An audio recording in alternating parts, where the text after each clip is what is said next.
4 मे रोजी अखिल भारतीय श्री स्वामी समर्थ गुरुपीठ दिंडोरी प्रणित सिंहस्थनगर केंद्रामध्ये परमपूज्य गुरुमाऊली अण्णासाहेब मोरे यांचे सुपुत्र चंद्रकांत दादा मोरे यांनी भेट देत उपस्थितांना मार्गदर्शन केले। यावेळी उपस्थित सर्व सेवेकरांनी गुरुपुत्र आदरणीय चंद्रकांत दादा मोरे यांचं सहर्ष स्वागत केलं। श्री स्वामी समर्थ केंद्रात दर्शन घेत केंद्राच्या वतीने आदरणीय चंद्रकांत दादा मोरे यांचा शाल तसंच रोपटं देऊन सत्कार करण्यात आला। स्वामी समर्थ महाराज की जय। श्री गुरुदेव दत्त श्री त्र्यंबकेश्वर महाराज की जय। गंगा गोदावरी माता की जय।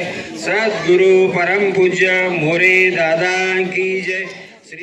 दादांच्या वतीनेही स्वामी समर्थ केंद्रातील सेवेकरी नगरसेवक यांचा यथोचित सत्कार करत त्यांना भावी वाटचालीला शुभेच्छा देण्यात आल्या।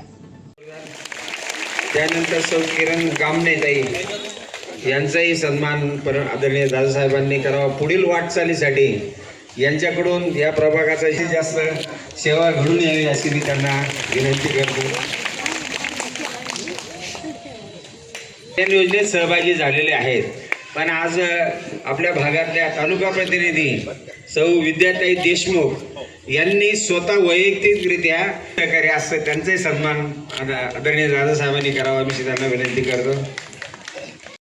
मोरे दादा यांचे आपण शताब्दी निमित्त यावेळी आपल्या मार्गदर्शनाच्या सुरुवातीला आदरणीय चंद्रकांत दादा यांनी सिंहस्थनगर केंद्राचं तसंच सेवेकऱ्यांचं भरभरून कौतुक केलंय। सुयात्मज हा बाला श्रीपादांच्या ऐका लीला दत्त दिगंबर बोला स्वामी ग माझा गुरु माऊली झाला स्वामी ग माझा गुरु माऊली झाला। आपल्या नाशिक आणि त्र्यंबकेश्वरला 12 वर्षानंतर सिंहस्थ कुंभमेळा येतो, पण मात्र या सिंहस्थ नगर केंद्रामध्ये यायला 12 वर्षाची वाट पाहायला लागत नाही। दर वर्षातून एकदा का होईना या ठिकाणी येण्याला महत्भाग्य लाभत असतं। खरं तर आजचा मेळा हा सुद्धा सिंहस्थ मेळाच आहे, कारण इथे अध्यात्म आहे, इथे संस्कार आहे, इथे गुरूंची सेवा आहे, इथे चांगले विचार आहे, इथे सामाजिक कार्य आहे। म्हणून अशा अनेक विचारांचा मेळा आज छोट्या खानी आपल्या या सिंहस्थ नगर केंद्रामध्ये भरलेला आहे। पुनश्च एकदा सगळ्या सेवेकऱ्यांना मनापासून धन्यवाद देतो, शुभेच्छा देतो। सज्जनो, योगीराज परब्रह्म श्री स्वामी समर्थ महाराज सद्गुरू मोरे दादा लक्षावधी सेवेकऱ्यांचे श्रद्धास्थान व गुरुपीठाचे पीठाधीश परमपूज्य गुरुमाऊली यांच्या चरणी त्रिवार वंदन करतो। उपस्थित सर्व बालगोपाळ माता भगिनी आपल्या सगळ्यांना आजच्या कार्यक्रमानिमित्ताने लाख लाख शुभेच्छा देतो, धन्यवाद देतो। आजच्या या छोट्याशा मेळाव्याकरता या सिंहस्थनगर प्रभागाचे नगरसेवक आणि नगरसेविका उपस्थित आहे। त्यामध्ये किरणजी राजवाडे, सौ किरणताई गामणे या दोन्हीही नगरसेविका सेवक आणि सेविका यांना सुद्धा मनापासून धन्यवाद देतो। दिनांक 10 आणि 11 मे नाथ संमेलन याविषयी आपल्याला मार्गदर्शन आणि निमंत्रण देण्याकरता निफाडून आमचे व्यवहारे सर या ठिकाणी आलेले, त्यांना सुद्धा मनापासून धन्यवाद देतो। सज्जनो, आपल्या नाशिक आणि त्र्यंबकेश्वरला 12 वर्षानंतर सिंहस्थ कुंभमेळा येतो, पण मात्र या सिंहस्थ नगर केंद्रामध्ये यायला 12 वर्षाची वाट पाहायला लागत नाही। दर वर्षातून एकदा का होईना या ठिकाणी येण्याला महत्भाग्य लाभत असतं। खरं तर आजचा मेळा हा सुद्धा सिंहस्थ मेळाच आहे, कारण इथे अध्यात्म आहे, इथे संस्कार आहे, इथे गुरूंची सेवा आहे, इथे चांगले विचार आहे, इथे सामाजिक कार्य आहे। म्हणून अशा अनेक विचारांचा मेळा आज छोट्या खानी आपल्या या सिंहस्थ नगर केंद्रामध्ये भरलेला आहे. पुनश्च एकदा सगळ्या सेवेकऱ्यांना मनापासून धन्यवाद देतो, शुभेच्छा देतो. सज्जनो, दिनांक 10 आणि 11 मे नाथ संमेलन याविषयी आपण गेली तासभर आमच्या व्यवहारे सरांच्या मुखातनं मनोगत आपण ऐकलेलं आहे. खरं तर नाथपंथ असो किंवा वारकरी पंथ असो, दत्त संप्रदाय असो किंवा श्री स्वामी समर्थ सेवा मार्ग आणि अन्य पंथ असो, या सगळ्यांचं मूळ एकच आहे, ते म्हणजे दत्त प्रभू तथा दत्त महाराज आहे. तुम्ही म्हणाल कसं? स्वामी चरित्रात एक श्लोक आहे, आकाशपतितम तोयम यथा गच्छति सागरम सर्व देव नमस्कारम केशवम प्रति गच्छति. मराठी अर्थ असा आहे की आकाशातून पावसाचं पाणी नदी नाल्यांनी कुठे येऊन मिळतं? सागराला येऊन मिळतं. त्याप्रमाणे सगळे जे काही आध्यात्मिक पंथ आहे, मार्ग आहे, याचं मूळ सुद्धा परब्रह्म स्वामी तथा स्वामींचं स्वरूप दत्त स्वरूप आहे. अगदी ज्ञानदेवे रचिला पाया तुका झालाची कळस. ज्ञानेश्वर माऊलींनी या भागवत तथा वारकरी पंथाची स्थापना केली. परंतु ज्ञानेश्वरांचे गुरु त्यांचे थोरले बंधू निवृत्तीनाथ होते. निवृत्ती दादा हे नाथ संप्रदायातले होते. त्र्यंबकेश्वरी या निवृत्ती दादांना गहिनीनाथांनी दीक्षा दिलेली होती. गहिनीनाथांचं गुरुपद हे गोरक्षनाथांकडे आलेलं होतं. गोरक्षनाथांचे गुरु हे मच्छिंद्र दादा होते, दादा गुरु म्हणतात त्यांना. आणि या सगळ्या नवनाथांचे गुरु म्हणजे दत्तप्रभू आहेत. सांगण्याचा हेतू की कुठूनही कसंही फिरून आलं तर सगळ्यांचं मूळ दत्त महाराज आहे. आणि म्हणूनच आपल्याला सांगावंसं वाटतं की अनेक लोकांना प्रश्न पडतो की ज्या स्वामींची आपण सेवा करतो ते स्वामी कोण आहे?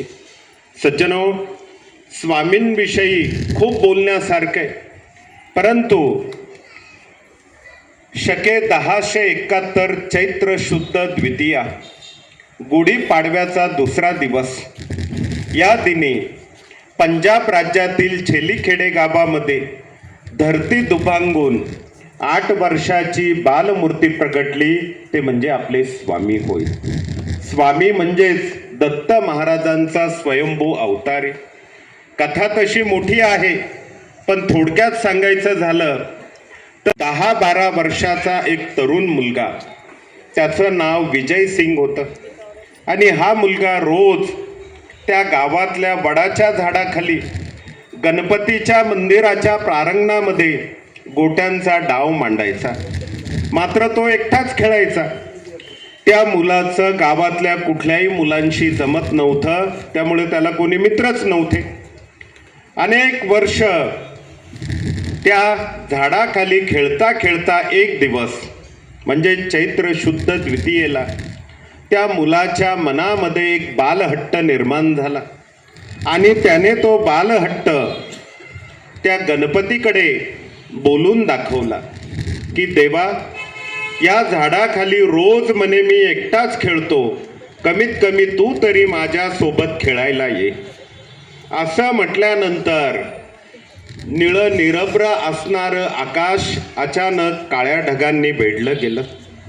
सोसाट्याचा वारा सुटला, झाडांची पानगळ सुरू झाली, आकाशामध्ये विजा कडकडा करू लागल्या आणि जणू काही वादळ आणि भूकंप व्हावा अशी परिस्थिती त्या ठिकाणी निर्माण होता क्षणी बरोबर दुपारच्या वेळेमध्ये त्या वडाच्या झाडाला लागून या काळ्या आईला भूगर्भाला मोठा तडा गेला, भेग पडली आणि त्या भूगर्भातनं 8 वर्षाची बालमूर्ती प्रगटली, ते म्हणजे आपले श्री स्वामी समर्थ महाराज होय.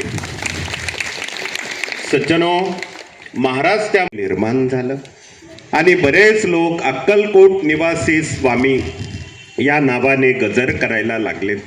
सज्जनो, इतिहास स्वामींचा खूप मोठा आहे. परंतु अक्कलकोटात स्वामी असताना अनेक शिष्य त्यांनी तयार केले. तुम्हाला माहीत असलं पाहिजे, धारा ज्यांनी विदर्भामध्ये प्रेरित केली त्या शेगावच्या गजानन महाराजांचे गुरुसुद्धा आपले श्री स्वामी समर्थ महाराज आहे. एवढंच नव्हे तर गुलाब बाबा, शंकर बाबा, जंगली महाराज, टेंबे स्वामी या सगळ्यांचे गुरु आपले स्वामी आहे. शेकडो सेवेकरी शिष्य महाराजांनी त्या काळामध्ये निर्माण केलेले होते. परंतु सज्जनो, 1878 पर्यंत स्वामींनी या मूळ अवतारात त्या ठिकाणी काम केलं. मला विसरायला झालंय, मान्य आहे. आजच्या विज्ञानाच्या युगात मोबाईल महत्वाचा आहे, पण तुम्ही त्याचे मालक नाही राहिलात, गुलाम झालात. आमचा जप, आमचं नामस्मरण घेऊ नकोस, मी तुझ्या पाठीशी आहे. हिताच्या दृष्टीनं सर्व संप्रदायांनी एकत्र ही काळाची गरज आहे असं परमपूज्य गुरुमाऊली सातत्याने म्हणतात. आणि म्हणून सर्व संप्रदायांना एकत्र आणण्याचं काम या संमेलनाच्या माध्यमातून होणार आहे. ज्या पर्यावरणाचा आता आपण इथे विचार केला, पर्यावरणासंबंधी आपण जे बोललो, नवनाथांचा जन्म निसर्गाच्या सान्निध्यात पंचमहाभूतांच्या कुशीत झालेला आहे. नवनाथांचा जन्म निसर्गाच्या सान्निध्यात पंचमहाभूताच्या कुशीत झालेला आहे. त्यांनीच त्याचं लालन पालन केलेलं आहे. सर्व नाथांचं पालन निसर्गानं पंचमहाभूतांनी केलेलं आहे. हे लक्षात घेऊन निसर्गाचं संरक्षण, पर्यावरण रक्षण, नद्यांची स्वच्छता, वृक्ष लागवड, वृक्ष संवर्धन, तेच धर्मरक्षण. त्याबद्दल मी आबांचे आभार मानतो. आणि वेळोवेळी केंद्रासाठी जी काही मदत होईल मी आत्तापर्यंत करतच आलो आणि यापुढे करत राहील. श्री स्वामी समर्थ. परमपूज्य गुरुमाऊली आणि चंद्रकांत दादा यांच्यासमोर मी नतमस्तक होते. आज आपल्या केंद्राला दादांनी अचानक अशी भेट दिली आणि आज दसरा दिवाळी असा साजरा आपल्या केंद्रामध्ये होतोय. साधू संत याची घरात तोची दसरा दिवाळी असा आज आपल्याकडे दिवाळीचा सण साजरा होतोय. मला सांगावंसं वाटतं दादा, मी जे आपल्या माऊलींचं ब्रीदवाक्य आहे की तुम्ही कर्म चांगलं करा, त्याचं फळ नक्कीच भेटेल. मला सांगावंसं वाटतं, माझं कर्म चांगलं होतं, मी आरोग्य सेवा केली, त्यामुळे मला आज आपल्या ह्या सगळ्या सिंहस्थ नगरवासियांनी मला 5,000च्या मतांनी निवडून दिलं. हे मी माझं कर्म नाही समजत, कारण यांनी मला तो अधिकार दिला, जे अधिकार दिला त्याचा मी योग्य वापर केला. त्यांची मी सेवा केली, आरोग्य सेवा केली. मला सांगावंसं वाटतं, पुढच्या 1 महिन्यात आपल्याला सोलर बसवायचं इकडे, आणि ही लाईट जी आपल्याला बिल येतं ते हे कमी करायचं. त्यासाठी पुढच्या 1 महिन्यात आपण केंद्रात सोलर बसवणार आहे. तर अशीच ही सेवा मला तुमच्या करायची आहे. तुम्ही जो विश्वास मला दिला आहे त्याबद्दल मी आपल्या सगळ्यांचे मनापासून आभार मानते. आरोग्य सेवा ही मी केलेली आहे, 9 वर्षापासून आरोग्य सेवा केली, त्यामुळे सगळ्यांचा विश्वास मी हा संपादन केला. आणि सांगेल की यापुढेही मी तुमच्या विश्वासाला कुठेही तडा जाऊ देणार नाही. अशीच तुमची सेवा. स्वामी समर्थ प्रणित सेवा केंद्रातून 18 विभागातून चालणाऱ्या कार्याची यावेळी उपस्थितांना दादांनी माहिती दिली. श्रीमद भागवत ज्ञानयज्ञ सप्ताह दिनांक 5 ते 12 जून दरम्यान आयोजित करण्यात आले. या कार्यक्रमासाठी तसेच नाथ संमेलनासाठी सर्व सेवेकरी बांधवांनी उपस्थित राहण्याचंही यावेळी दादांनी आवाहन केलंय.